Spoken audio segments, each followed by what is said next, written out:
패전했는데 거기에 대한 책임을 지기 전에 어느 날 갑자기 떼동버려버린 거예요. 일본이. 한마디로 졸부들의 선성 가지고 지금까지 제2의 경제대국 행세를 해왔던 거예요. 50년 전에 선진국이었다고 보면 돼. 상하 수도가 40-50년 전에 만들어진 거예요. 비 오고 나면 그게 완전히 똥물인 거야. 그 동경만이. 그거 지금 다 수리를 해야 돼요. 근데 거기 돈이 있나? 수리 못해요. 어느 날 갑자기 와르르 무너질 가능성이 있다. 일본은 사실은 경제적 동물이라고 했어요. 이코노믹 애니멀이라고 했어요. 아주 간결하게 얘기하면은 패전했는데 거기에 대한 책임을 지기 전에 어느 날 갑자기 떼동버려버린 거야. 일본이. 냉전 때문에. 세상 그 어떤 큰 바람 때문에. 그것도 한국을 완전히 자기들이 그렇게 갈궜던 한국이 형편없는 전쟁 치르면서 그것 때문에 떼동버려버린 거야. 그러니까 이게 한국 사람들 입장에 보면 정말 눈에 가시지. 일본이. 사고하고 머리를 좌아래도 시원찮을 나라가 거기서 전쟁이 일어나는 그것 때문에 돈을 또 버리는 거야. 떼돈 벌어가지고 그러다 보니까 이 사람들이 어떤 생각이냐. 역사 문제 같은 거는 과거에 소위 말해서 군국주의자들이 잘못에 대해서 다 깡그리 잊어버린 거야. 왜? 그 인간들이 그대로 이어가지고 돈을 많이 버려버린 거지. 얘들이 책임을 져야 되는데 미국이 다시 복권시켜주고 자리에 앉혀놓으니까 어떻게 시대에 잘 타가지고 돈을 떼돈 벌어버린 거야. 그 국민들 잘 사게 만들어버린 거지. 그러니까 국민들 입장에서는 돈 많이 벌어주니까 오케이 돼버린 거지. 눈 감아주고 한국은 아예 있는지도 모르고 내팽개 쳐버리고 아예 신경도 안 쓰고 살았어요. 이 사람들. 한마디로 졸부들의 근성 가지고 지금까지 제2의 경제대국 행세를 해왔던 거예요. 그게 하루아침에 무너지고 지금 그러니까 정신이 없으니까 올곧은 정신이 있는 게 아니라 돈만 버는 소위 말하는 졸부들이 일본이었단 말이에요. 그러니까 지금 그게 제대로 지금 실현이 안 되니까 세상이 지금 저렇게 어려운 거예요. 한마디로 말해서 돈을 못 버니까 그런 거예요. 사회 문제들이 계속 문제가 발생하는 거죠. 그거하고 노년층하고 젊은 층하고 언밸런스. 노년층이 옛날에 잘 나갈 때 돈을 많이 벌었는데 이 사람들이 돈을 다 가지고 있단 말이에요. 이 사람들이 돈을 안 써요. 처박아 놓고 있는 쓰지도 않고. 그러니까 투자가 안 되는 거야, 국내에. 그 얘기를 좀 해야 돼. 그러니까 전반적으로 일본은 여러 가지 이제 문제가 발생한다는 거죠. 일본 국내에 돈이 있으면은 이 사람들을 기업하려고 하는 사람들은 일본 내에서 물건 만들어봐야 잘 안 팔린다 이거야. 그러니까 해외를 나가서 해외에서 공장 지어가지고 해외 장사한다는 거지. 국내에 돈 좀 있는 사람들은 해외에서 공장 짓고 거기서 돈 벌이 한다 이거 얘기예요. 문제는 투자해서 거기서 돈 벌면은 그 돈을 다 가지고 들어오느냐? 안 가지고 들어온다는 거예요. 왜? 거기서 재투자하지. 그 돈 가지고 들어와서 일본 내에서 투자를 해야 되는데 투자 안 하잖아 일본에서. 왜 투자 안 하느냐 이거야. 왜 투자 안 하느냐. 90년대 버블이 꺼지고부터 기업들이 대부분 어떤 식으로 기업 운영을 하냐 하니까 굉장히 보수적으로 기업을 운영하는 거예요. 투자가 또 말아먹으면은 안 되니까 돈을 벌면은 차곡차곡 사내 유보금을 쌓아두고 투자를 안 하는 거예요. 그럼 어떻게 해? 제일 투자하기 싫은 데가 인건비를 안 올려주는 거예요. 인건비 안 올려주면은 노동조합이 들고 일어나가지고 노동운동도 하고 해가지고 임금 올려달라. 한국은 엄청나게 했잖아요. 많이. 한국은 노동조합이 굉장히 강해요. 그래서 뭐 부작용도 많다고 얘기도 많이 하잖아요. 근데 일본에서는 버블이 꺼지고 나서부터는 이 노동조합이 약화됐어요. 왜 약화됐느냐? 버블이 꺼지면서 소위 말해서 회사가 무너지고 그 다음에 잘라내고 사원들을 권고사직이라든가 해고를 많이 했단 말이에요. 그러다 보니까 일본은 사실은 미국은 해고를 해도 바로 또 다른 회사에 취직하면은 지금까지 받았던 봉급을 더 높게 받는 경우도 많아요. 미국은 그런 사회예요. 근데 일본은 어떠냐? 그 전까지는 평생고용, 연공서열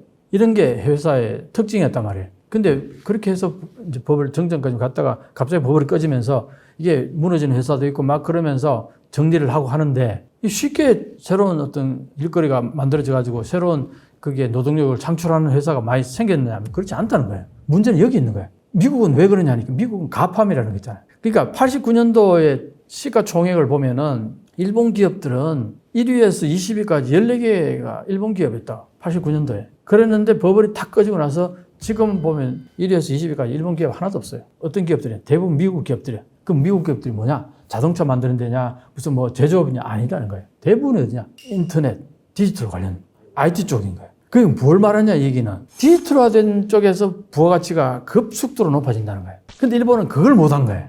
디지털화를 못하고 아날로그 사회를 멈춰버린 거예요. 그게 거기서. 이게 부가가치를 높이지를 못해요. 현상유지는 겨우겨우 해나가는데 그게 더 부가가치가 커져가지고 생산성을 높여야 회사도 커지면은 그게 새롭게 신입 사원들 재충원도 하고 봉급도 올려주고 이게 돼야 되는데 그게 아니라 버블이 다 꺼지면서 그때부터는 생산성이 높아지는 게 아니라 현상유지만 해도 잘한다는 거예요. 이게. 그러다 보니까 임금을 안 올려주죠. 임금을 안 올려주니까 해고 안 하는 대신에 임금 안 올려주겠다. 이게 서로 어느 정도 합의가 돼버린 거예요.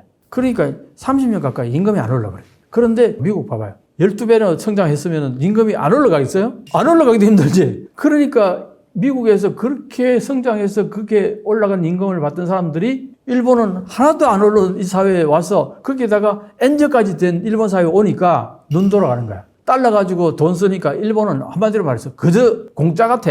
4분의 1도 안 될 거야. 옛날에 느끼는 이게 현재 현실이에요, 일본에. 그러니까 일본은 봉급이 서서히 올라가잖아요. 그것도 오랫동안 이제 평생 고용, 평생 직장이니까 시간이 지나면 과장 진급할 거고 나중에 부장 진급할 거고 그러면 임금 올려줄 거니까 세월을 내월을 하고 기다리는 거야, 거기서. 그런데 진짜 능력 있는 젊은이들은 거기 들어가서 일하고 싶겠냐고. 미국이나 외국 자본 기업들 같은데 처음부터 막 몇십만 원씩, 50만 원씩 주고 어떨 때는 100만 원씩 주는 데도 있는데 디지털 같은 데 이런데 그런데 기업들은 우리로 치면은 뭐 그 1억씩 준다 그러든 그러니까 한마디로 의욕이 생길 수가 있나? 내가 열심히 일해서 뭔가 거기에 대한 부가가치가 올라간다든가 반대 급부가 있어야지 열심히 일할 거 아니에요. 그 회사에 가서 그냥 하는 시키는 일만 하면은 뭐 세월이 가면은 자동차가 올라가고 그러면 이제 당연히 봉급도 올라가고 하니까 그전에는 아무리 일 잘해도 안 올려주잖아. 일 열심히 할 동기부여가 되냐고. 이게 공기업의 마인드라고 내가 늘 얘기하잖아요. 그러니까 이게 만연화되어 있는 거야, 이게. 그래서 지금 현재 소위 말해서 대기업이 그런데 하물며 중소기업은 얼마나 받겠냐고. 20만 원 채 못 받을 거라고요. 18만 원, 19만 원 받아가지고. 근데 그 세금이 우리보다 훨씬 많아요. 이거 떼는 게. 거기다가 도쿄 물가 같은 것도, 물가는 요즘은 조금 많이 한국보다 좀 싸졌다고 얘기하잖아요. 집값이 이제 주거비가 또 비싸고 교통비는 우리의 뭐 3, 4배 비싸요. 그러니까 이제 이런 것들이 사회 인프라 활용하는 거, 이런 비용도 높고 그러다 보니까 정말 겨우 먹고 사는 거 정도만 하는 거야. 그래서 저축을 못 한다잖아요. 젊은 세대들이. 이제 이런 얘기가 계속 나오잖아요. 워킹 홀리데이 이런 비자를 가지고 주로 어디로 가느냐. 호주라든가 캐나다라든가 이제 한국도 많이 온다 그러잖아요. 이 젊은 사람들이 거기 가면은 최저임금이 일본의 3, 4배. 그러니까 안 가겠냐고요. 그러니까 어떤 현상이 벌어지냐면 호주에 이제 여성들도 많이 가는 거예요. 여성들이 왜 가겠어요? 젊은 여성들이. 딱 금방 알 수 있는 거잖아요. 그런데 그게 사람들이 너무 많이 와가지고 지금은 곳곳에 지라시 돌리면서 나 좀 써달라고 이렇게 돌아다니면 다 거기에 일본 여성들이 이미 차 있는 거야. 그래 한 50군데 돌려야 겨우 일할 꼴을 찾고 이런다는 거예요. 이게 지금 현재 일본의 모습이에요. 참 심각하잖아요. 그러니까 젊은 세대는 내가 투표해봐야 바뀌지 않는다고 보는 거예요. 그러니까 무기력한 거예요. 세상이 바뀌지 않고 변화가 없고 거기다가 뭐 최근에는 또 비정규직이 그렇게 많이 양산됐었단 말이에요. 젊은 층에도 그렇고 그러다 보니까 이게 돈이 이제 저축이 안 되는 거잖아요. 그 차에 대한 욕심 같은 것도 없어요. 그러니까 돈이 없으니까 그렇겠지 당연히. 그다음 집에 대한 애착도 우리나라 젊은 사람들은 뭐 영끌족들이 있어가지고 어쨌든 직장을 가지고 있고 열심히 뭐 해서 어쨌든 이래저래 해서 뭐 영끌해서라도 아파트를 하나 살 수 있는 뭐가 되니까 사는 거 아니에요. 근데 지금 일본의 젊은이들이 지금 현재 직장에서 그 봉급 받고는 절대 맨션 못 사요. 부모들이 뭐 물려준 재산이 없으면. 그러니까 도쿄에서 우리는 아파트지만 일본은 맨션이라고 그러잖아요. 그 맨션에 보면은 누가 사느냐. 계속 맨션 가격도 올라가고 하는데도 계속 또 집도 짓고 그래요. 근데 빈집이 그렇게 많다는데 왜 계속 그 맨션을 계속 짓고 있을까? 수요가 있으니까 짓는다는 거예요. 그럼 그 수요가 누구냐? 젊은 세대냐? 거의 아니라는 거예요. 그럼 누구야 하느냐? 돈 많은 부모한테서 물려받은 젊은 세대. 결혼해서 집 사는 경우가 이제 대부분이고 아니면은 지방의 유지들 있잖아. 지방에 돈 많은 사람들 있잖아요. 그 사람들이 도시에 그 맨션을 하나쯤을 산다는 거예요. 그게 수요가 계속 늘어나고 그 다음에 또 하나는 이제 중국에서 그렇게 많이 들어온 거예요. 외국에서 일본 집 사는 사람들이. 특히 중국. 왜 중국이 뭐냐? 지금 중국의 부동산이 엉망이니까 거기에서 탈출하는 거예요, 이 사람들이. 그 중국에서 뭐 아파트를 몇 채씩 가지고 있던 사람들이 거기 팔면은 일본 맨션보다 훨씬 비싸요. 그 사람들이 이제 중국에 염증을 느끼고 해외로 이탈을 하는데 일본으로도 많이 온다는 거예요. 그래서 일본에 아파트를 사거나 맨션을 사고 거기에서 이제 그걸 세 넣어서 어떤 동 하나를 사거나 뭐 이래가지고 그 동 살 때 뭐 여러 사람이 이제 같이 합쳐가지고 동을 하나 사가지고 거기에는 이제 중국인들만 있는데요. 중국인들도 일본에 많이 있을 거 아니에요. 그 젊은 사람들. 그 사람들 세 주는 거야. 그럼 거기에는 이제 일본 사람은 아예 없는 거야, 그게. 그런 식으로 맨션 사고 이러니까 수요는 있는데 우리가 생각하듯이 젊은 세대들이 맨션을 돈 모아가 산다. 이거는 거의 별로 없다 이 얘기죠. 자, 65세 이상이 30% 넘는다 그러죠. 그런데 이제 일본은 30% 넘어가는데 앞으로 또 더 늘어날 가능성이 상당히 농후하단 말이에요. 그러면 사회 시스템 전체가 그 사람들에게 맞게 시스템이 형성된 게 많다는 거죠. 그러니까 젊은 세대들이 살 공간은 뭔가 시스템은 디지털화라든가 인터넷이라든가 이런 거 굉장히 빠르게 정비가 돼야 되는데 그런 게 잘 안 된다는 거예요. 그게 주도권을 어디냐? 노년층이 아직도 가지고 있는 거예요. 정치도 자민당이 시선이 어디가 있느냐니까 젊은 세대보다는 그쪽에 가 있는 거지. 왜? 젊은 세대는 그러니까 저 사람들 뭐 맞춰줘 봐야 표도 안 된다 이런 거죠. 그런 것도 있고. 근데 이제 또 하나 아주 심각한 건 뭐냐면은 일본 사회 인프라 자체가 노후화됐다는 거예요. 이것도 아주 심각해요. 무슨 말이냐? 상하수도가 4, 50년 전에 만들어진 거예요. 그러면 어때? 상수도 밑에 파이프가 어떻게 됐을까? 녹슬고 노후화됐을 거 아니에요. 이거 다 갈아야 되잖아. 땅 파가지고 전부 갈아야 되잖아. 그 돈이 없는 거예요. 그 어마어마하게 들 거 아니에요. 인프라가. 자, 그런 것도 있고 하수도 그 대변이나 뭐 저 변기 그 오염이 그 동경만으로 그냥 그대로 다 빠져나간다잖아. 그래가지고 그게 지난번 올림픽 할 때 완전히 그게 수영장이 완전히 그 똥물이었다는 얘기가 나왔잖아요. 기사에 똥물이라고 나왔었어요. 거기다 수영한다고. 그게 이제 비가 막 쏟아지잖아요. 그러면은 내가 볼 때 전부 다 방출 다 해버리는 거야. 관리가 전혀 안 되는 거예요. 그러니까 그게 전부 막 비 오고 나면 그게 완전히 똥물인 거야. 그 동경만이. 그러니까 지금 선진국이라는 나라가 이게 뭐가 문제냐니까 선진국이라는 나라가 50년 전에 선진국이었다고 보면 돼. 4, 50년 전에.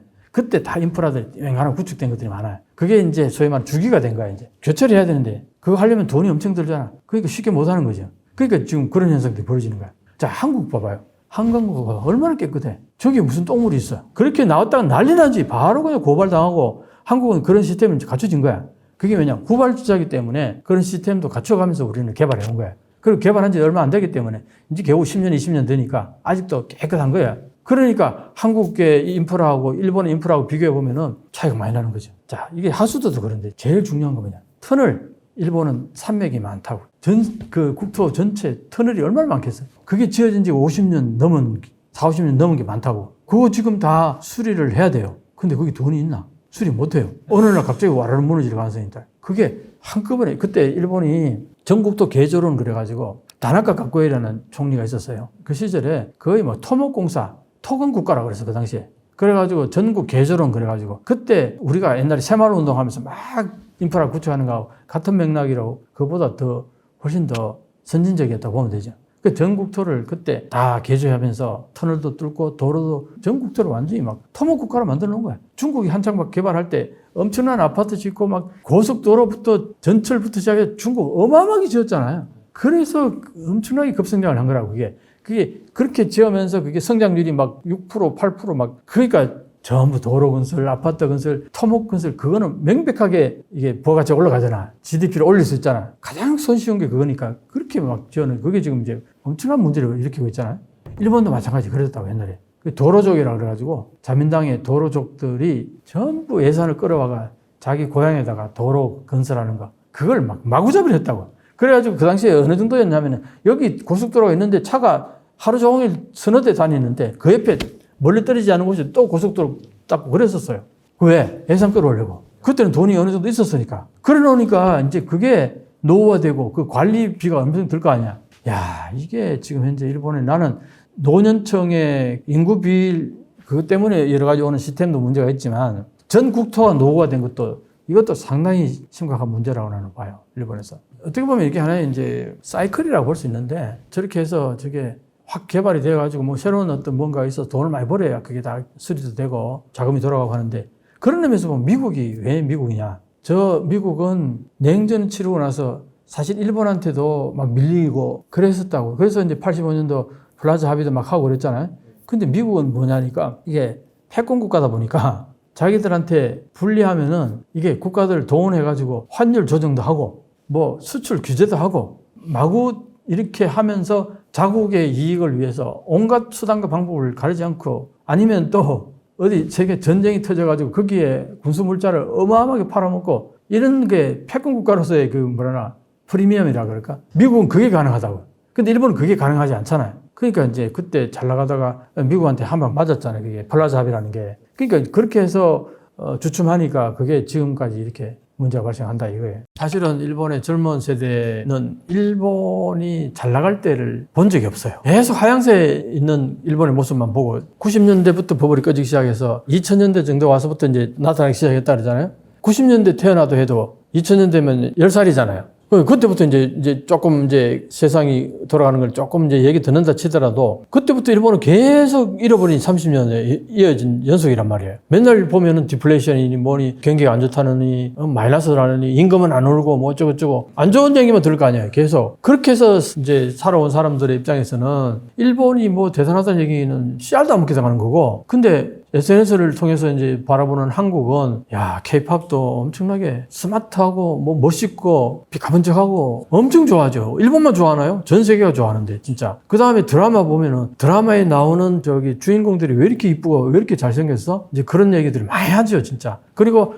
거기 드라마 속에 나오는 한국 사회의 그 어떤 사회상을 보니까 완전 선진국이다. 이런 것들 전 세계가 느끼잖아요, 한국에. 그러니까 일본에서 젊은 사람 세대들은 한국의 모습이 한국이 일본보다 앞서간다 그런 생각들을 갖지 절대 한국이 자기들보다 뒤처졌다거나 뭐 후진국이라거나 못 산다거나 이런 생각하는 젊은 세대 거의 없다고 보면 되거든요. 그런데 아직도 60, 70대 사람들은 한국은 아직도 뭐 가난하고 어쩌고 30년, 40년 전의 인식을 그대로 갖고 있어요. 일본이 자기들이 아직도 최고인 줄 알죠. 왜냐하면 받아들이는 순간 속이 쓰리죠. 옛날하고 너무 달라진 현재 모습이 완전히 속이 뒤집어지죠. 그걸 그대로 못 받아들인다는 거예요, 사실. 그런 글들이 많이 올라왔었어요. 왜 혐한이 그렇게 많은가, 장노년층에. 그걸 받아들이는 순간 다 잃어버리는 세대가 된다, 이런 거예요. 정체성이 완전히 이제 뭔가 흔들리는 거죠. 그 한국을 바라보면서 항상 우월감을 갖고 살아왔는데 그게 다 날아가 버리잖아요. 그러니까 그런 부분들이 정신적으로 그걸 못 받아들인다. 뭐 그런 얘기들이 많이 나왔었어요. 10대, 20대 자녀는 요즘 한국에 대해서 핫하게 관심을 많이 갖잖아요. 아무래도 한국 얘기가 많이 나오고 한국 드라마 얘기도 나오고 한글 얘기도 나오고 막 이렇게 나오니까 이제 나이든 장노년층의 부모 입장에서 보면은 이게 엄청나게 못마땅하게 느껴지는 거예요. 그래서 그런 세대 간의 갈등 이런 게 굉장히 많다는 얘기, 그런 얘기 참 많이 들려요. 뭐 자식하고 막 이러다가 자식이 그러면 꼭 한국에 한번 가보자 해서 한국에 왔다가는 확 바뀐다고. 왜? 와서 보는 순간 눈이 돌아가죠. 64년도에 올림픽, 도쿄 올림픽을 했단 말이에요. 그때부터 선진국으로 진입한다 그런 얘기 나왔으니까. 자, 60년대, 70년대, 80년대, 90년대 버블이 꺼지고요. 2000년대 사실 21세기 들어오면서부터 일본이 조금 헤매기 시작했다고 보면 40년 선진국으로. 그 당시 아시아는 형편없었죠. 유일했죠. 일본만 유일한 거야. 그러니까 서구 사회에서 바라볼 때는 아시아 하면 일본 딱 떠오르는 거죠. 그렇게 40년을 살아버리니까 그 뒤로 이제 한국이 이제 올라오고 중국이 올라오고 대만도 있고 뭐 그다음에 그러니까 그때부터 조금씩 희석화가 됐는데 지금은 완전히 뭐 한국한테도 밀리고 중국한테도 밀리는 같은 느낌이 들죠. 그러니까 내가 이제 미국에 워싱턴에 출장을 가서 이렇게 그 연구자들하고 인터뷰도 하고 많이 하잖아요. 그렇게 하면 일본에 대한 내가 이제 뭘 프로젝트를 하고 그래서 일본 전문가들을 찾아다니면 일본 전문가들이 그렇게 많아요. 그리고 거기는 매달 일본에 관해서 회의 같은 걸 열어요. 거기 보면은 일본에서 항상 학자나 정치가들이 와가지고 그걸 주도하는 거예요. 그만큼 돈이 많았던 거지, 일본이. 그게 정부에서 돈을 서포트해주거나 아니면은 뭐 사사카와 재단 같은 데서 이제 돈을 엄청나게 장학금 같은 식으로. 그래서 거기 그런 돈으로 인해서 양성된 많은 연구자들이 워싱턴을 지배하고 있었던 거예요. 그 아시아 그러면은 일본 전문가가 다수였어요. 중국도 이제 꽤 많았죠. 한국은 일본 전문가 10명이면 1명 정도. 비율로 보면. 한국 전문가는 1, 2, 3 정도 손꼽아요. 근데 일본 전문가는 20, 30명이야, 그냥. 그러니까 그걸 보면서 그렇게 그 전문가들이 양성되는 데는 몇십 년씩 걸리는 거 아니에요? 그리고 지금도 그 사람들은 역시 일본에 대해서 비판적이기보다는 일본 옹호적인 입장을 많이 취한단 말이죠. 그게 이권이 많이 관련되어 있으니까. 그래서 내가 지금 하고 싶은 얘기는 한국이 지금 현재 국력도 많이 좋아졌고 정부 예산도 만만치 않고 일본 못지않게 우리도 충분히 예산을 많이 확보할 수 있으니까 미국의 워싱턴에다가 한국 전문가 양성하는 프로젝트를 정말 작심하고 국가가 한 10년, 20년 딱 장기적으로 그 프로젝트 거기에다가 예산을 한 몇백억 딱 그냥 꽂아놓고 그걸 가지고 양성하는 그런 프로젝트 하나 만들었으면 좋겠다 하는 생각을 나는 들어요. 왜냐? 워싱턴이 거기서 많은 일들이 있거든요. 거기에서 일본 전문가들이 일본에게 우호적으로 계속 하게 되면은 한일 관계에 있어서 항상 우리가 뒤처지게 될 수밖에 없는 거예요. 외교가 엄청 중요하잖아요. 미국에서 외교. 워싱턴에서 모든 일이 벌어진다고 보면 되거든요. 한 8, 90%는 일본의 우호적인 전문가들이 있다고 보면 돼요. 그러니까 그게 이제 어떻게 보면 그게 이제 잔상이라 그러죠, 우리가. 일본은 이미 벌써 많이 지금 가라앉고 있는데 과거에 찬란했던 그 후광이 아직 여전히 남아있는 부분들이 있어요. 그게 전 세계적으로 그런 부분이 남아있는 거예요. 특히 서구 사회에서는 과거에 일본이 찬란했던 한 3, 40년 가까이 그걸 인식하는 많은 사람들, 그런 사람들이 지금도 5, 60대일 거란 말이에요. 그 사람들이 지금 현재 실권을 잡고 있을 거라고요. 그 사람들의 인식 속에는 한국보다는 일본이 훨씬 더 많이 차지하고 있는 거죠. 근데 젊은 세대는 이제 완전히 다른 거죠. 전 세계 젊은 세대는 일본은 별로 기억 안 하겠지만 한국은 K-팝, K-드라마, K-뷰티 대부분 다 이제 그거와 살아가는 거예요. 그러니까 10대, 20대, 30대까지나 뭐 이 사람들이 이제 주류 세력이 될 경우에 한국은 그때는 전 세계적으로 아마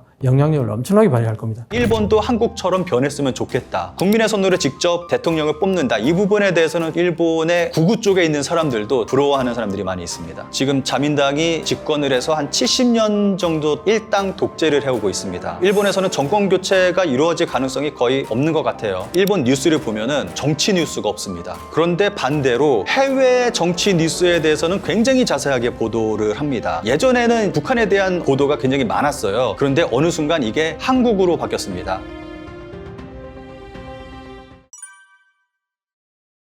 일본에서도 관심을 갖고 이번 한국 대선에 대해서 좀 보도를 많이 하기는 했는데 좀 몇 가지 특징적인 것이 있습니다. 대통령을 탄핵시키고 그리고 새로운 대통령을 뽑고 하는 부분에서 일본 국민들이 부러워하는 부분은 없습니다. 아무래도 일본에서는 시위 자체를 굉장히 부정적으로 생각을 합니다. 그렇기 때문에 한국에서 시위가 벌어졌잖아요. 굉장히 크게. 그러니까 그런 부분들에 대해서 한국 사람들은 왜 저러지? 그러니까 대통령을 왜 탄핵을 시키지? 좀 이러한 목소리가 좀 높습니다. 대통령을 끌어내리고 하는 것들을 좀 나쁘게 보고 왜 저러는 거야? 뭐 그러한 식의 반응들이 굉장히 많았습니다. 그리고 일본에서 부러워하는 거는 하나 있습니다. 국민의 손으로 직접 대통령을 뽑는다. 이런 거는 일본 국민들이 부러워합니다. 왜냐하면 일본은 의원 내각제이기 때문에 총리를 직접 뽑는 게 아니잖아요. 그러니까 뭐 자신들의 의사와는 전혀 관련 없는 그러한 사람이 느닷없이 생뚱맞게 총리가 되고 이러한 부분에서 좀 불만이 많이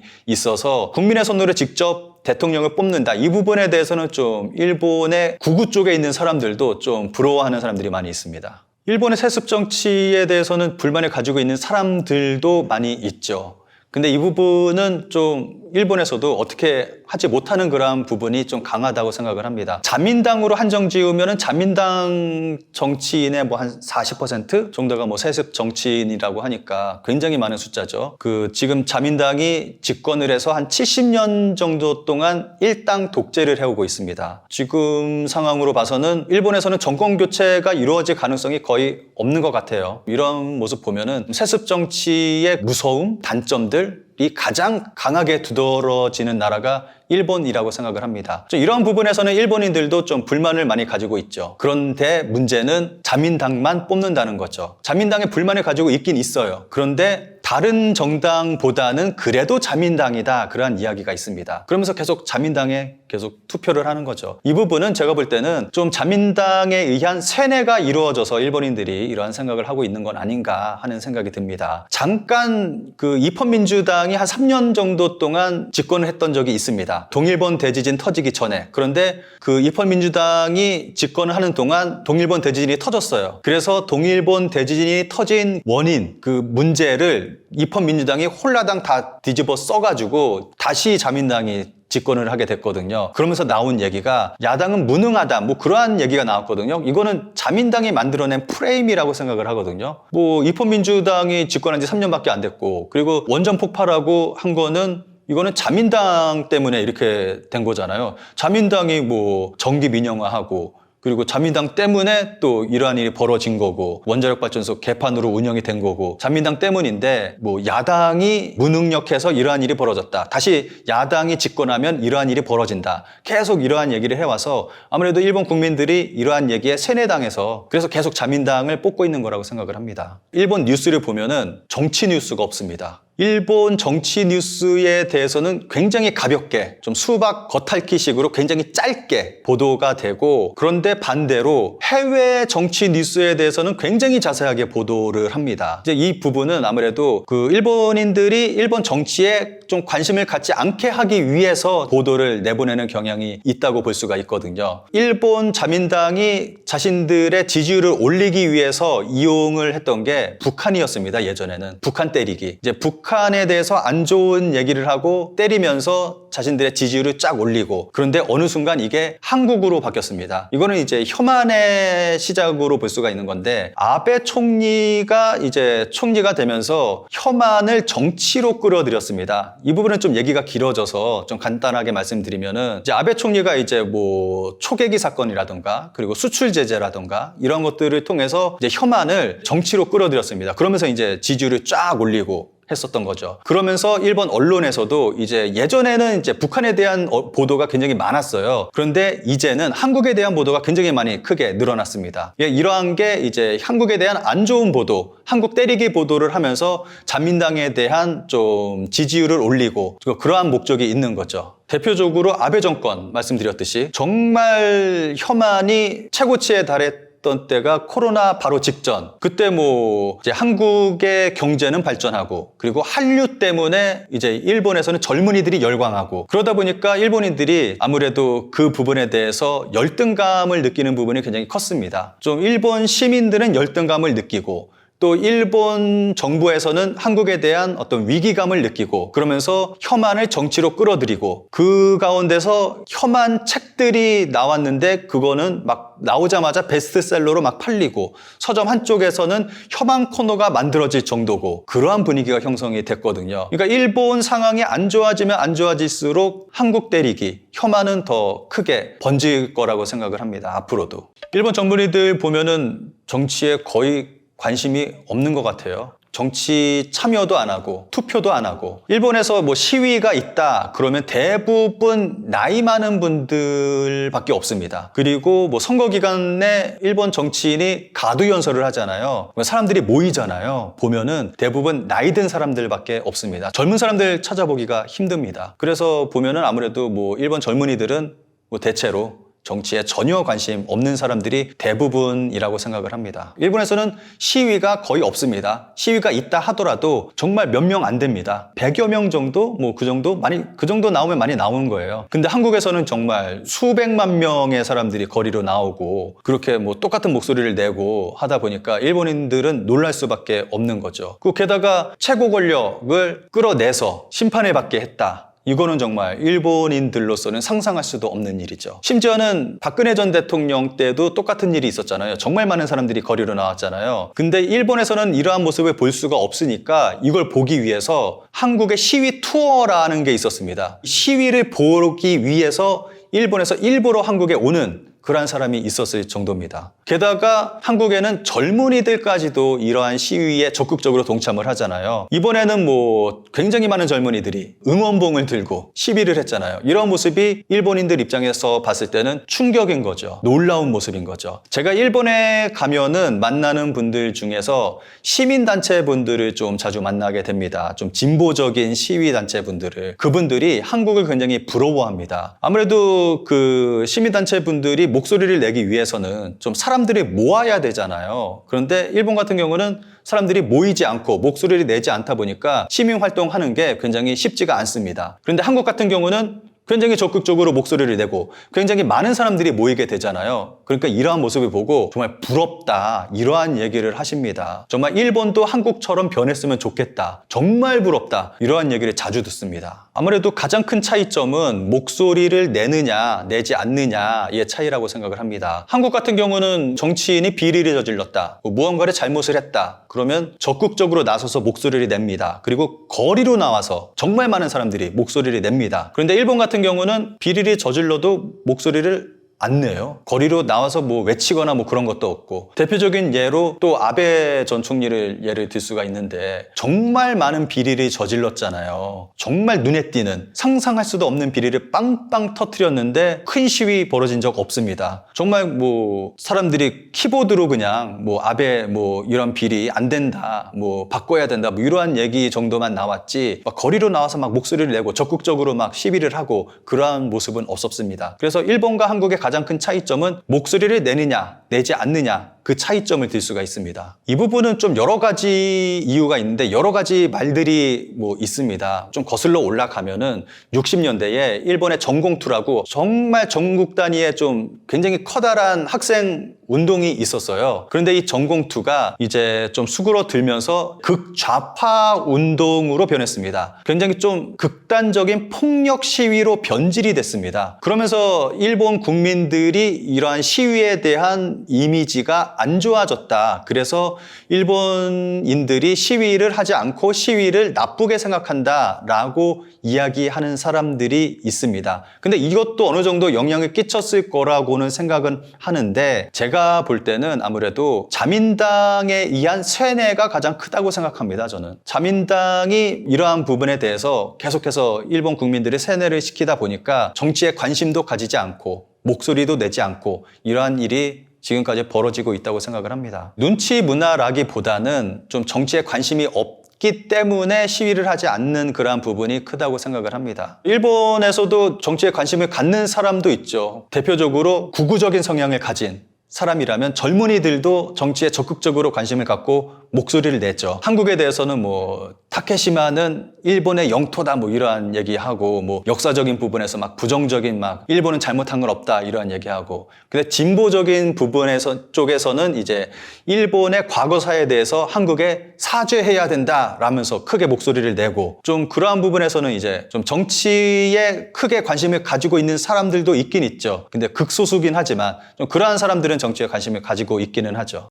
이건 한류의 영향이 큽니다. 한류의 영향이 퍼지면서 아무래도 지금은 10대까지 한국의 그 문화를 좋아하게 됐잖아요. 그러다 보니까 한국에 관심을 가지면서 한국의 역사에 관심을 갖는 그러한 일본인들이 굉장히 많습니다. 일본 서점에 가보면은 어떤 책이 있냐면은 한국 드라마로 배우는 한국의 역사 이러한 책이 나왔을 정도입니다. 한국의 그 역사 드라마가 있잖아요. 사극. 그러니까 그 사극을 시대별로 이제 쫙 나열을 한 거예요. 분류를 한 거예요. 그러면서 거기에 나오는 등장 인물을 중심으로 한국의 역사를 배우는 그러한 책이 나왔을 정도입니다. 그러면서 이제 일본 젊은이들도 이제 한국의 역사에 대해서 관심을 갖고 공부하기 시작을 하는 거죠. 최근에 한국으로 유학을 오는 일본 젊은이들이 크게 늘어났습니다. 그 젊은이들이 이제 한국에 와서 한국에 관심을 가지고 있는 그러한 젊은이들이 한국의 역사를 보면서 일본의 민낯을 보게 되는 거죠. 좀 그러한 젊은이들이 최근에 많이 늘어나고 있습니다.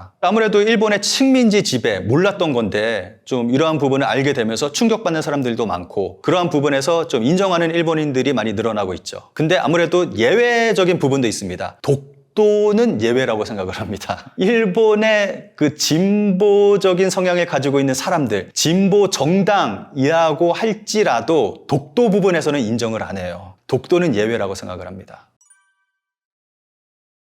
90년대까지만 하더라도 뭐 일본 제품 하면은 최고의 기술력 그러면서 굉장히 크게 곽강을 받았잖아요. 그래서 한국에서도 일본 제품 굉장히 좀 크게 인기를 끌었었고 그런데 지금 보면은 일본 하면은 뭐 전자제품이라고 이야기하는 사람이 있을까요? 특히나 최근에 뭐 10대, 20대들은 일본 전자기업 뭐 이름조차 모르는 사람들이 대부분일 거라고 생각을 합니다. 왜냐하면 다 망했기 때문에 21세기 들어오면서 정말 단 한 군데도 빠지지 않고 일본의 전자제품 대기업들은 쫄딱 다 망했습니다. 한 군데도 빠짐없이. 이거를 제가 좀 어떻게 망했는지를 제가 좀 말씀을 드리도록 하겠습니다. 샤프라는 기업은 다 정리를 하다가 2016년에 대만 홍하이 그룹에게 매각당했습니다. 그리고 일본 내에서는 백색가전의 생산을 중단했습니다. 그리고 2022년하고 2023년에 대규모 적자를 내면서 2024년에는 대형 LCD 패널 제조업하고 TV 사업 철수 그리고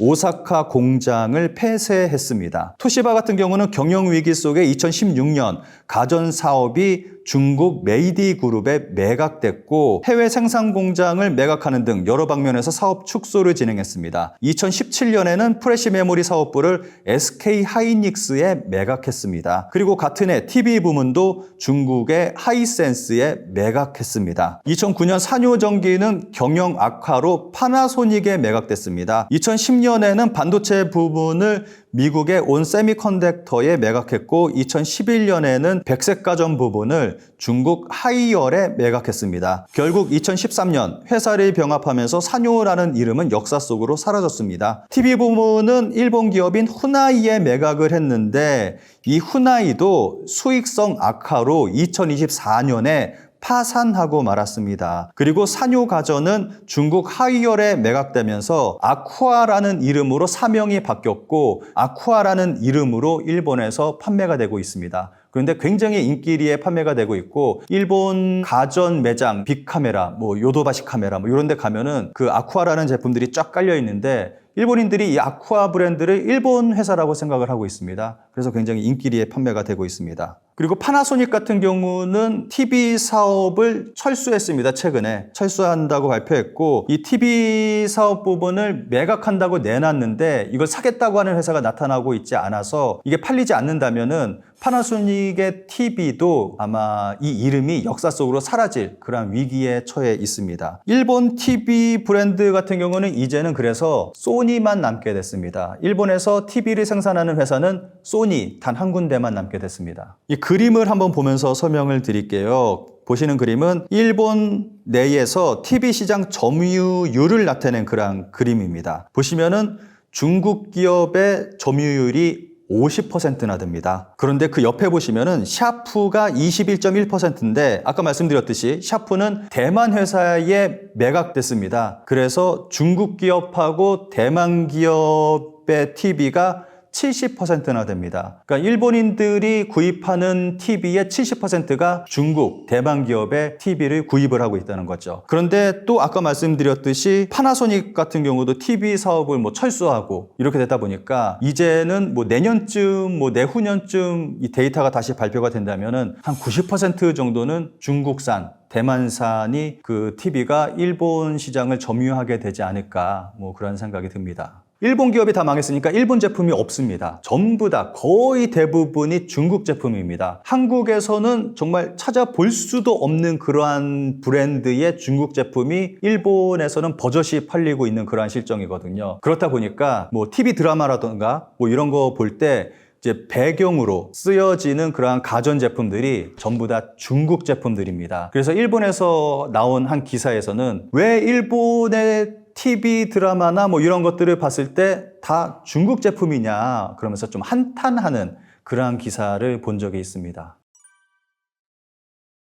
아무래도 마이넘버 카드를 도입한 거는 한국의 주민등록증을 벤치마킹 했다고 볼 수가 있습니다. 일본의 마이넘버 카드는 간단하게 말한다면 한국의 주민등록증하고 똑같습니다. 개인마다 번호를 부여하고 그 카드를 이제 나눠주는 그러한 시스템인 거죠. 그래서 아무래도 이거는 한국이 이제 주민등록증, 주민등록 번호를 가지고 IT화를 굉장히 잘 성공적으로 해냈잖아요. 굉장히 긍정적인 방향으로. 그래서 일본도 이것을 이제 벤치마킹해서 이걸 마이넘버 카드를 이용을 해서 IT화 하겠다라고 해서 마이넘버 카드를 만들었고 진행 중에 있습니다.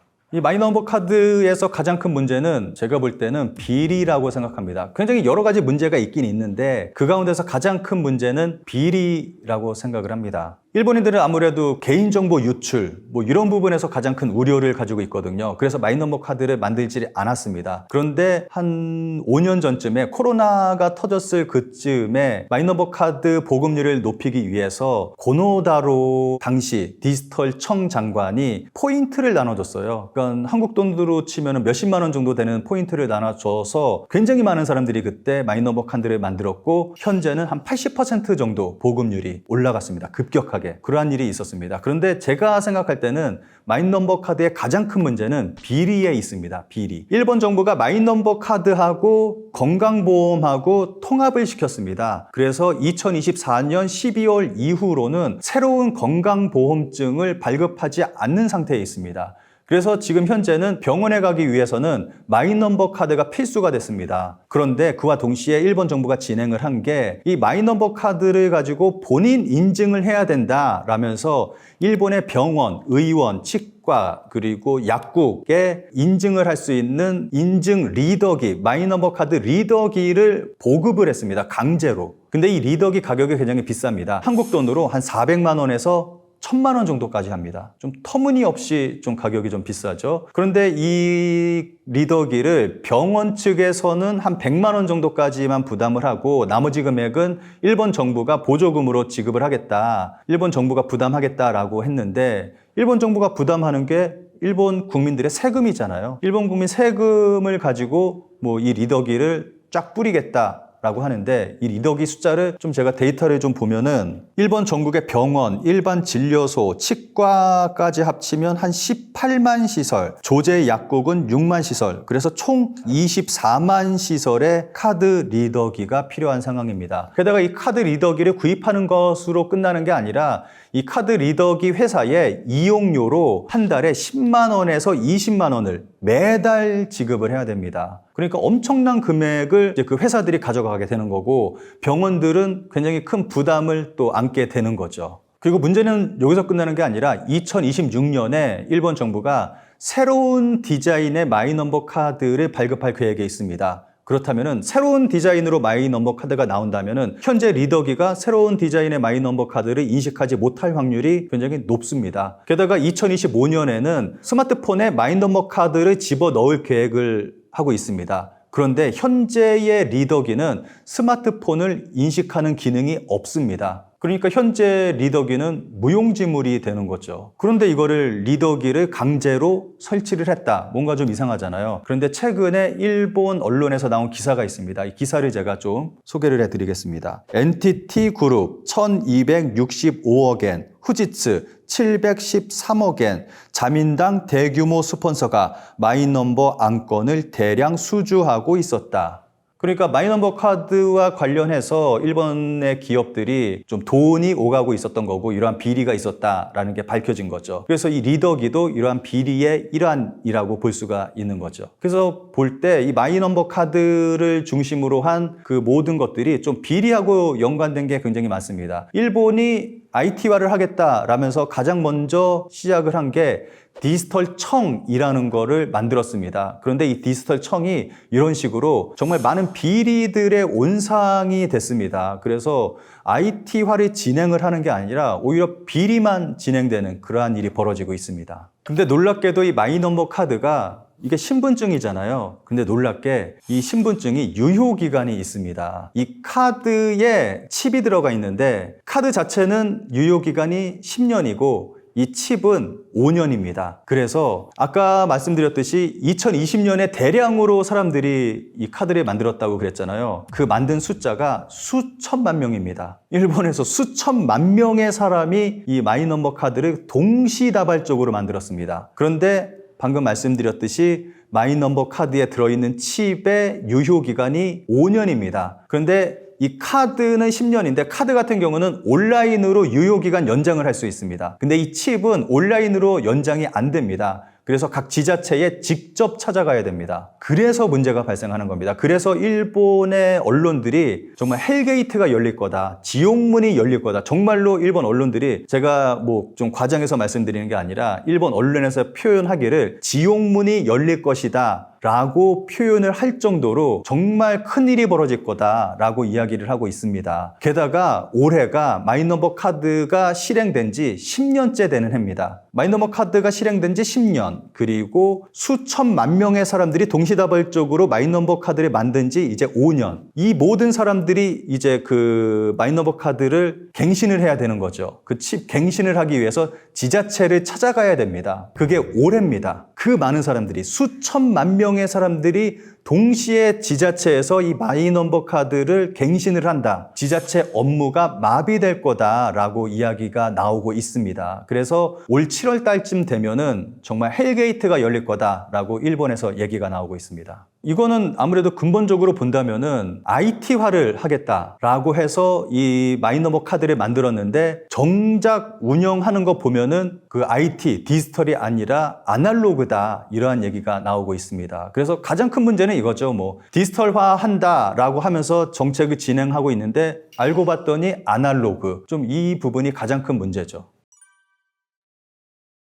이 부분 아무래도 일본 사회 자체가 이제 21세기 들어서면서 전 세계는 이제 IT의 중요성을 느끼고 이제 디지털화, IT화를 진행을 했는데 일본 같은 경우는 좀 늦었죠. 좀 뒤늦게 이 중요성을 깨닫고 이제서야 이거를 하겠다고 발버둥을 치면서 이러한 것들을 향하고 있는데 정작 진행되는 거 보고 있으면은 좀 제대로 진행이 안 되고 있고 엉뚱한 방향으로 가고 있습니다. 아까 말씀드렸듯이 비리만 저지르고 있고 그리고 지금 일본 정부가 실행하는 정책들은 정말 좀 엉뚱한 방향으로만 가고 있고 그래서 좀 이렇게 디지털화가 진행되지 않고 있는 그런 상황에 있습니다. 또 그리고 일본 정부가 감시를 한다. 감시 사회가 될 수 있다. 예전에 2차 대전 때 좀 그랬잖아요. 좀 일본 정부가 한국을 식민지화하면서 한국 국민만이 아니라 좀 모르시는 분들이 많이 계실 텐데 일본 국민들도 굉장히 고통을 많이 받았습니다. 일본 국민들 중에서도 한국 식민지화를 반대한 사람이 있고 일본 전쟁을 반대한 사람들이 있습니다. 좀 양심적이고 좀 진보적인 그런 지식인들 중에서는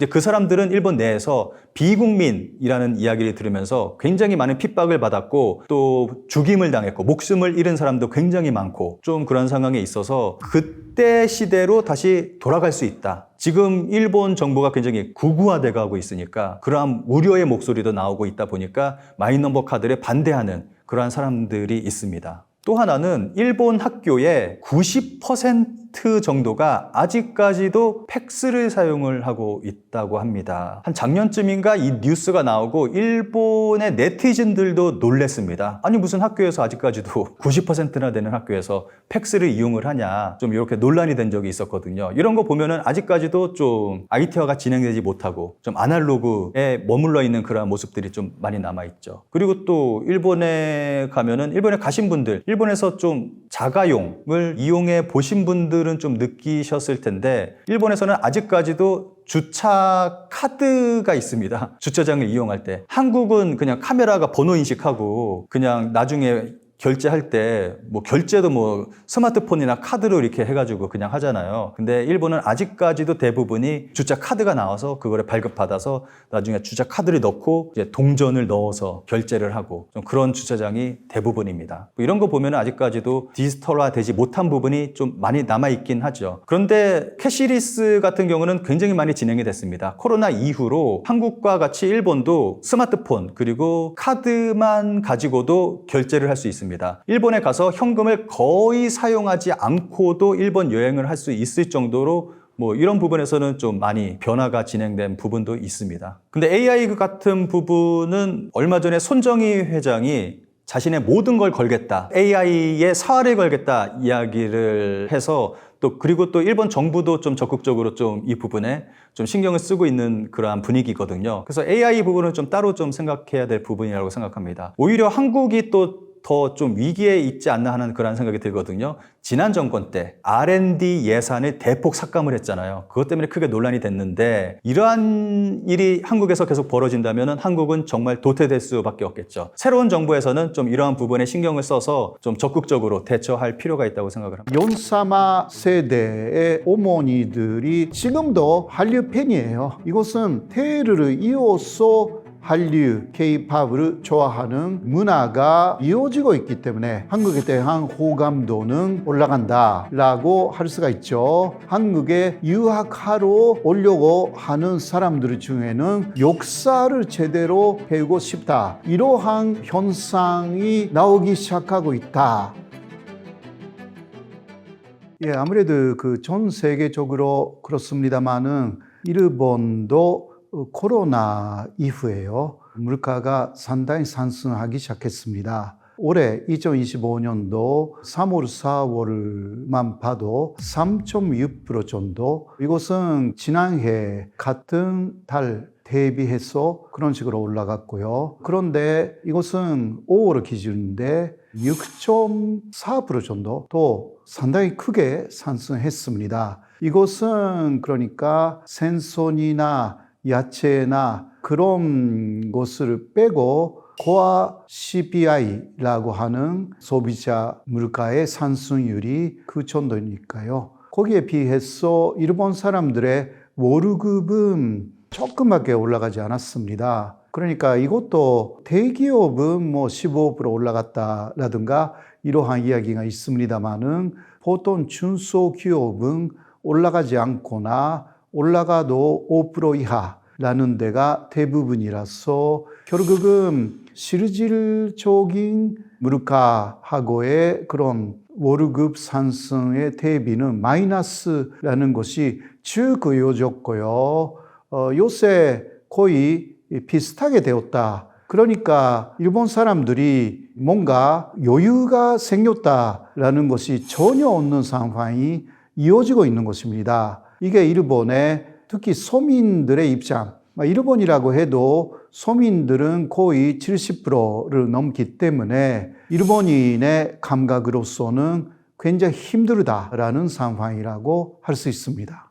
그래서 쌀값은 1년쯤 전, 이것은 2024년도 6월의 기준으로 2,167엔 그런 식으로 나와 있습니다. 그런데 1년 전도 지난 10개월인데요. 10개월이 지난 2025년도 올해 4월에는 그것이 4,200엔을 웃돌았던 것입니다. 그것이 현재까지 계속 또 올라가고 있어서 1년 전 10개월 전보다 2배, 이거는 평균 가격으로 2배 이상이 되었다라는 것이기 때문에 이것은 사실상 대란이라고 할 수가 있습니다. 이런 것은 지금까지 없었는데요. 사실상 일본 정부의 이러한 쌀 가격에 대한 실패라고 할 수가 있습니다. 그래서 요새는 농림수산부의 장관도 바꿨고 사람들의 많이 인기가 있는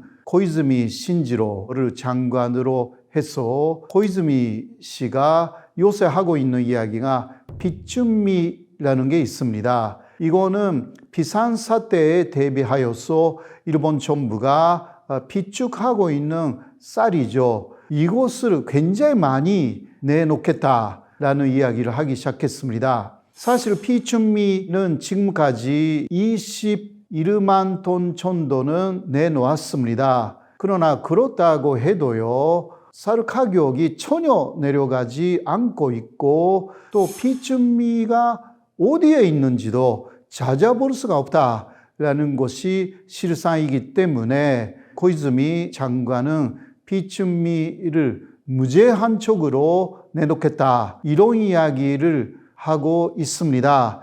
이게 실현이 되는지는 약간 미지수이죠. 왜냐하면 이것은 비상식량이기 때문에 그런 식으로 무제한적으로 반출하겠다라는 것 자체에 반대하는 사람들이 또 꽤 있어가지고 앞으로도 쌀에 대해서는 굉장한 문제가 남아있다라고 할 수가 있고, 그리고 또 쌀의 가격뿐만이 아니라 생선, 야채, 기타 생활 필수품의 가격 자체가 계속 올라가고 있어가지고 일본 사람들의 가정을 직격하고 있다라는 현태가 있습니다. 아무래도 이것은 먼저 쌀에 대해서는요, 수요하고 공급의 그러한 균열이 완전 깨졌습니다. 일본이 수요가 너무 지금 급증하고 있습니다. 그거는 주된 요인은 코로나가 끝나서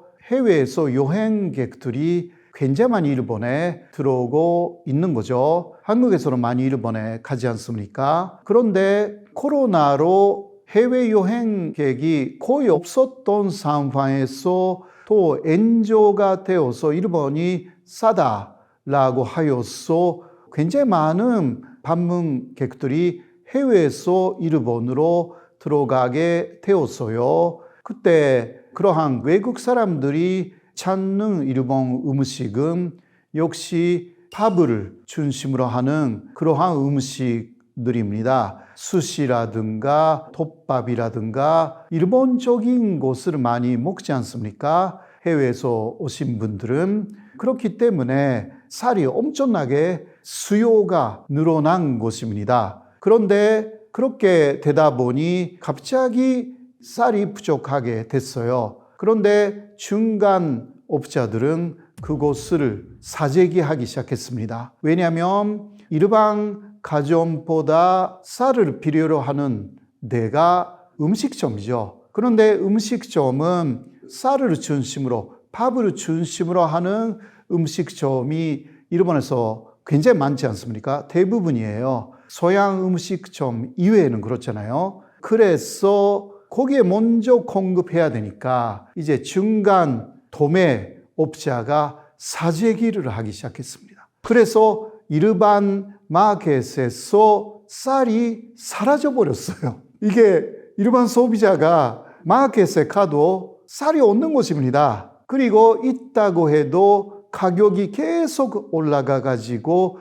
2배 이상, 아주 비싼 데는요 3배가 되었다. 그래서 오히려 한국에 여행하러 온 일본인들은 한국의 쌀을 이거 싸다라고 해서 매입하여서 일본에 가져가는 그런 사례까지 많이 나오기 시작하고 있는 거죠. 그리고 떡볶이라든가 이게 한국의 쌀촌류의 제품이 있잖아요. 그 일본에서 쌀 대신 먹는 일본인들이 늘어나고 있는 것입니다. 이게 쌀의 이야기인데 기타 모든 특히 생필품이나 그 일용품의 물가가 올라가 가지고 일본의 보통 가정의 가계를 직격하고 있다. 이게 현재의 상황입니다.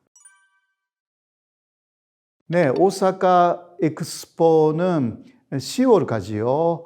총 184일간, 그러니까 6개월 정도 하는 거죠. 그런데 목표가 전체로 입장하는 사람들이 2,800만 명 이상으로 생각하고 있고, 그러기 위해서는 하루 평균 15만 명 이상 입장해야 된다고 합니다. 그래야만이 적자가 나지 않는다고 합니다. 그러니까 아슬아슬하게 적자가 나지 않는 그러한 입장자 수가 하루에 15만 명인데요. 지금까지 이제 시작된 지 40일 지났지만 평균 12만 명 정도라고 합니다. 그러니까 목표치까지 3만 명 정도 평균적으로 들어오지 않고 있다라는 이야기예요. 이게 전체적으로 가면 400만, 500만 명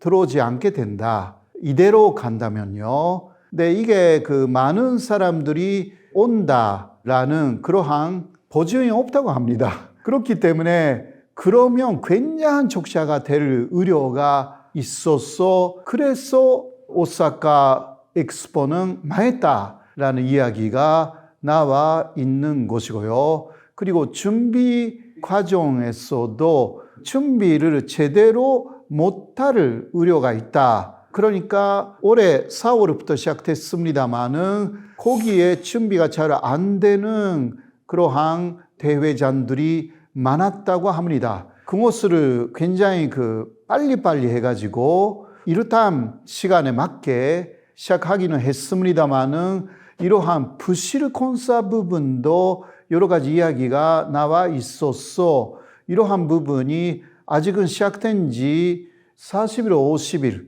그 정도인데요. 앞으로는 어떻게 되는지 진짜 이런 부분도 사람들이 걱정하고 있어가지고 그래서 계속 6개월 할 수가 있는지 이러한 우려의 목소리가 많이 나와 있는 사실이 있는 것입니다. 예, 사실 일본 여행을 굉장히 많이 갔지 않습니까? 그런데 한때 엔이 올라갔어요. 일본의 엔이 요새 가장 많이 올라간 시점은 폐겐이 1,000원 정도가 됐어요. 가장 올라간 시점이었는데 그 이유는 트럼프가 하나의 원인이었다고 할 수가 있습니다. 트럼프 대통령입니다. 일본하고 미국이 환율을 조절할 가능성이 있다. 이러한 소문이 있었던 것입니다. 이거는 아직은 실현되지 않고 있지만 앞으로는 될 거예요. 왜냐하면 미국은 달러를 약세로 만들고 엔을 강하게, 그러니까 엔고로 만든다. 그래야만이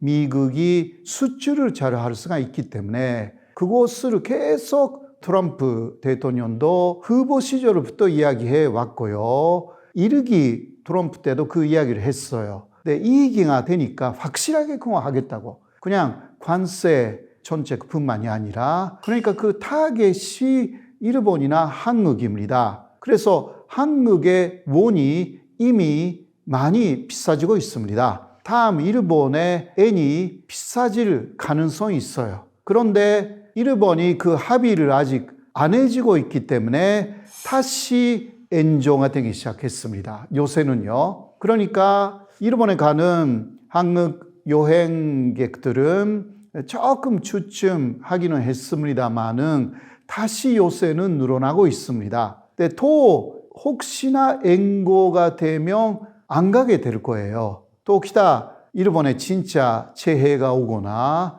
지진이 오거나 하면 안 가게 되는 거죠. 이것은 조금 지켜봐야 하는 부분이 아닐까 생각합니다. 젊은 사람들은 기본적으로 한국을 아주 좋아하죠. 일본 전체로 보면 예를 들면 한국에 대한 호감도는 2024년에 조사에서는 4월쯤에 조사가 있었는데요.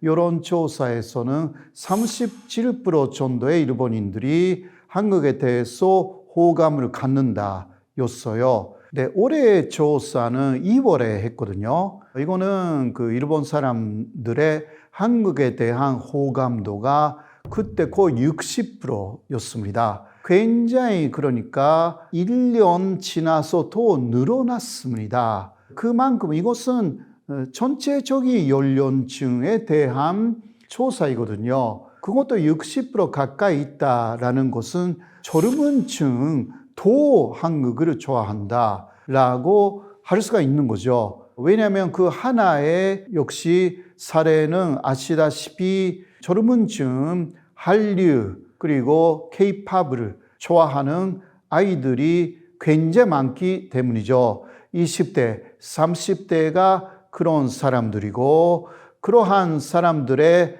부모의 세대는 연사마 세대라고 하여서 배현준을 너무 좋아했던 세대. 그 부모가 특히 어머니들이 아이들에게 지금 20대, 10대, 30대에 그러한 자신의 아이들에게 연사마 세대의 어머니들이 지금도 한류 팬이에요. 그래서 세대를 거르쳐서 대물림을 한 것입니다. 이것은 대를 이어서 한류, K-팝을 좋아하는 그러한 문화가 일본에서 이어지고 있기 때문에 대를 이어서 이어지고 있다라는 한국 사람들이 상상을 초월하는 현상이 있습니다. 그렇기 때문에 한국에 대한 호감도는 기본적으로 올라간다라고 할 수가 있죠. 그러나 일본인들이 가끔 고개를 갸우뚱하는 것은 예를 들면 왜 뉴진스는 사라졌나 라는 이야기입니다. 이것은 한국 내에 내부적인 문제로 사실상 활동을 못하게 된 거잖아요. 그러나 뉴진스도 일본에서 한번 공연을 해가지고 그때 폭발적인 인기였습니다. 이게 또 두 번째 가면 그것도 폭발적인 인기로 너무 그 장르를 만원 매진시키는 그러한 힘을 갖고 있는 것은 사실상 일본에 가는 그 여러 해외의 아티스트가 있잖아요. 그리고 일본의 아티스트들도 있지만 한국의 한류 아티스트 이외에는 거의 없습니다. 그렇기 때문에 일본에서는 폭발적인 인기를 끄는 게 한류의 그룹 그리고 한류 가수들 아이유라든가 그러한 그 솔로로 하는 싱가들도 일본에 가면 폭발적인 인기예요. 이것은 진짜 한국에서는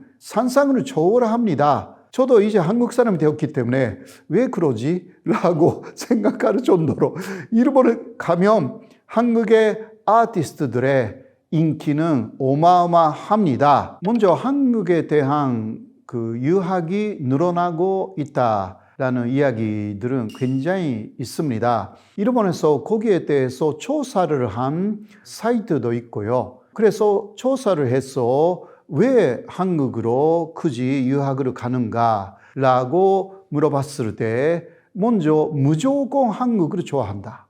한국을 좋아하기 때문에 더 가까우니까 유학하기 쉽다. 물가도 일본하고 그렇게 차이가 없기 때문에 일본에서 공부한다고 하면 오히려 한국에 가서 공부를 하면 우선 한국말을 정확하게 배울 수 있는 거 아니냐 이런 게 있죠. 그렇다면 아주 좋아하는 한류 드라마도 직접적으로 한국말로 이해할 수가 있고 한국 사람들하고도 한국말로 소통할 수가 있다. 이러한 장점이 있다. 그렇게 생각하는 것입니다. 특히 일본의 젊은이들이요. 그런데 알아봤더니 한국어가 일본인들이 배우기에는 가장 쉬운 언어다라는 것을 알게 된다고 그 사이트는 소개를 하고 있었거든요.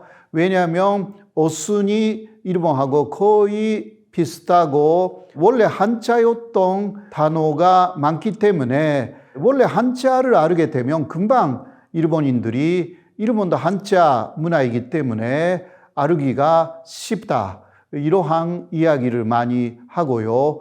어려운 것은 발음이다. 저도 계속 한국에 있습니다만은 아무래도 발음이 어렵고 제 발음을 우리 아이들이 고쳐요. 그런 상황이지만 그래도 발음은 한국에 있으면 계속 좋아질 것이라고 생각하는 그러한 일본인들이 많고요. 그리고 또 이런 게 있어요. 아무래도 요새 넷플릭스라든가 한류 드라마를 보면요. 한국의 역사에 대해서 어느 정도 알게 된 일본인들이 늘어나고 있습니다. 그래서 학교에서 거의 가르치지 않는 과거의 한일 관계의 역사라든가 이것을 좀 알게 돼가지고 오히려 전문적으로 좀 공부하고 싶다라고 생각하는 일본인들이 의외로 늘어나고 있습니다. 사실 제가 그러한 동기로 면성황후 시해 사건을 알게 돼가지고 한국에 온 거잖아요. 그런 이야기는 지금까지 많이 해왔습니다. 그러니까 저 같은 일본인들이 늘어나고 있다. 아주 많다라기보다 한국에 유학하러 오려고 하는 사람들 중에는 역사를 제대로 배우고 싶다. 일본에서 가르쳐주지 않기 때문입니다. 이러한 현상이 요새 나오기 시작하고 있다라는 말씀을 드릴 수가 있습니다. 일본에서는 어렸을 때부터 한자를 배우잖아요. 그런데 고등학교 정도가 되면 굉장히 한자 자체가 어려운 것들이 많이 나오는 거죠. 이것을 또 실제로 손으로 쓰는 것을 어려워하는 일본인들이 요새 많이 늘어났습니다. 이유는 워드 프로세서가 있기 때문에 실제로 쓰지 못하더라도 문서는 만들 수가 있어요. 왜냐하면 히라가나로 쓰고 이것도 엔터를 치면 여러 한자들이 나와가지고 눈으로는 알고 있는 한자를 그냥 골라서 문서는 만들 수가 있기 때문에. 그러나 실제로 손으로 쓸 수 없는 한자들이 일본인들도 굉장히 많아지고 있는 것입니다. 그런 분들이 많아지고 있어요. 그런데 예를 들면 그 한자를 쓸 수가 없을 경우 그래도 어떤 문서에는 실제로 손으로 써야 되는 문서들도 많잖아요. 그런데 한글은 한자 안 써도 된다라는 게 있어요. 그리고 속도가 일본 말은 아무래도 한자 쓰지 않으면 안 됩니다. 히라가나로 쓰면 이것은 일본 말로 인정해주지 않습니다. 그러니까 한자가 있는데 히라가나로 쓴다. 어려운 것은 어쩔 수 없다 하더라도 그래도 대충 한자로 써야 돼요. 일본에서는. 말하자면 한자를 쓸 수 있는 그 능력이 하나의 교양의 수준입니다. 일본에서는. 그런데 한국에서는 한자를 쓰지 않아도 한글만으로 통하지 않습니까? 이게 어떤 면에서는 일본 사람들이 한글을 배웠을 때 한글만 정확하게 쓸 수 있으면 통한다. 그리고 한글은요, 좀 익숙해지면 빨리 쓸 수가 있어요. 이게 일본은요, 한자 쓰면서 이게 써야 되니까 굉장히 시간이 걸려. 그런 면에서도 그 한글을 익힌 일본인들은 오히려 일본 사람인데도 일본어 쓰는 것보다 실제로 쓸 때요. 그리고 또 워드 프로세서로 일본어를 쓸 때보다 한글로 계속 쓰는 게 굉장히 빨리 할 수 있어요. 그런 것을 여러 면에서 알게 된 일본인들은 한글을 선호하게 됩니다. 옛날에는 아무래도 일본이 먼저 가고 한국이 따라간다. 지금도 그런 식으로 인식하는 분들이 있는데 한국의 10년 후는 현재 일본이다라든가 물론 그런 부분이 아직 남아있기는 합니다만은 오히려 한국이 IT라든가 AI 부분에서는 일본보다 앞서갑니다. 그러니까 일본의 10년 후가 현재의 한국의 IT 분야다라든가 AI 분야다 혹은 다른 기술적인 분야다 혹은 다른 사회적인 현상에서도 한국이 앞서가고 있다. 좋은 면에서도 또 안 좋은 현상은 있잖아요. 이런 부분에서도 오히려 한국을 배워야 한다. 민주주의라는 부분은 일본보다 한국이 민주주의가 활성화되어 있어요. 이러한 부분은 일본 사람들이 배워야 한다고 생각합니다. 의식이 있는 사람들은 그렇거든요. 그렇기 때문에 지금 일본하고 한국의 여러 가지 면에서 문화적으로나 정치적으로나 또 기술적으로나 경제적으로 역전이 된 부분들이 상당히 나타나기 시작했습니다. 그래서 일본은 20세기까지는 세계 두 번째 경제 대국으로 있었지만 2000년 지나서 중국한테 지원을 당해가지고 요새는 이거 경제인데 독일한테 지원을 당해가지고 금방 인도한테도 GDP 부분에서 지원을 당한다고 합니다. 일본이 어느새 경제적으로 침몰하기 시작하고 있다라기보다 거의 침몰했어요. 여러 면에서. 그 요인이 있습니다. 정확하게. 하나만 말씀드리면 IT화의 실패. 앞으로도 이 IT화가 잘 된다라는 보장이 없습니다. 그거는 또 하나만 말씀드리면 일본에는 주민등록번호가 없습니다. 그러니까 완벽한 디지털화가 어려운 것입니다. 마이 넘버라고 해서 디지털화하기 위해서 주민등록번호하고 비슷한 것을 부여하려고 했는데 현재까지만 해도 30%의 일본인들은 절대 갖지 않겠다고 그렇게 하고 있어서 문제가 큰 거죠. 이게 마지막은 그거 없어도 어느 정도의 IT화는 가능하지만 완벽한 IT화는 그러한 디지털화의 중심이 되는 그리고 그 아이디를 대신할 수가 있는 주민등록번호 넘버가 있어야 할 수가 있습니다. 그거 일본은 못하는 거예요. 그렇기 때문에 이거는 10년 후에도 저항하는 사람들이 몇 프로 정도 남아있냐라는 그러한 문제가 되는 것입니다.